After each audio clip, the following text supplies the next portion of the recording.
एक गांव था, नाम था ढोलकपुर। बड़ा ही शांत और सुंदर गांव था। लोग हमेशा खुशी से झूमते थे क्योंकि उस गांव में रहता था महाराज रायस्टार, जो अपने गांव के लिए एक शेर था, जो कभी अपने लोगों के साथ गलत होने नहीं देता था। लेकिन उस गांव में छुपा था एक डरावना राज, एक राज जो सबके दिल में था पर जुबान पे नहीं।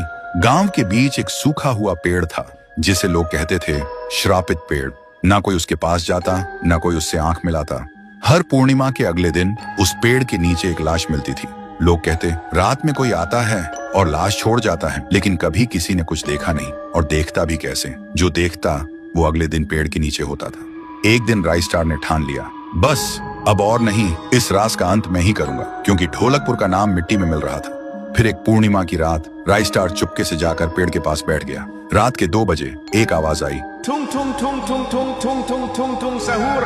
और फिर वो पेड़ भूत में बदल गया। वो भूत कुछ अजीब सा था, एक भयानक शैतानी हंसी वाला चेहरा, आंखें बड़ी बड़ी। वो पेड़ चल के एक घर के गेट को जोर जोर से खटखटाने लगता है। तभी एक आदमी डर के मारे आवाज सुन के बाहर निकलता है। वो भूत अपने लकड़ी जैसे हाथ से एक ऐसा थप्पड़ मारता कि उसकी सांस वहीं थम जाती है, और उसी जगह उस लाश को ले जाता है और वापस फिर से पेड़ बन जाता था। देखते ही रायस्टार का दिल कांप जाता है, पर वो कुछ बोलता नहीं। सुबह लोग भीड़ में जमा हुए और रायस्टार ने पहली बार उस पेड़ से बात करने की कोशिश की। पेड़ के अंदर से एक आवाज निकली, क्या तुम सब भूल गए मुझे? रायस्टार बोलता है, तू कौन है?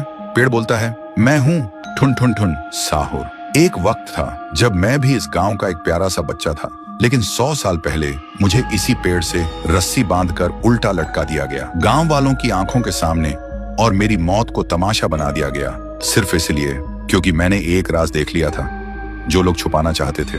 और उसी पल से मेरी रूह इस पेड़ से जुड़ गई। उस दिन से मैं इंसान नहीं, एक सज्जा बन गया, और हर पूर्णिमा में एक राजदार को चुनता हूँ और फिर उसे उसकी खामोशी का हिसाब देता हूँ। रायस्टार बोलता है, लेकिन अब तो वो लोग मर चुके हैं ना, जो तेरा कसूरवार थे। अब तू मासूम लोगों को क्यों मार रहा है? पेड़ कुछ देर चुप रहता है, फिर बोलता है, ठीक है, बस एक बार मुझे याद करो, एक दिया जला दो, फिर मैं कभी किसी को नहीं मारूंगा। फिर रात में सब लोग आते हैं, एक एक दिया जलाते हैं, और तभी पेड़ अपने आप से आग पकड़ लेता है, और आखिर में मुक्ति मिलती ठुन ठुन ठुन साहुर को।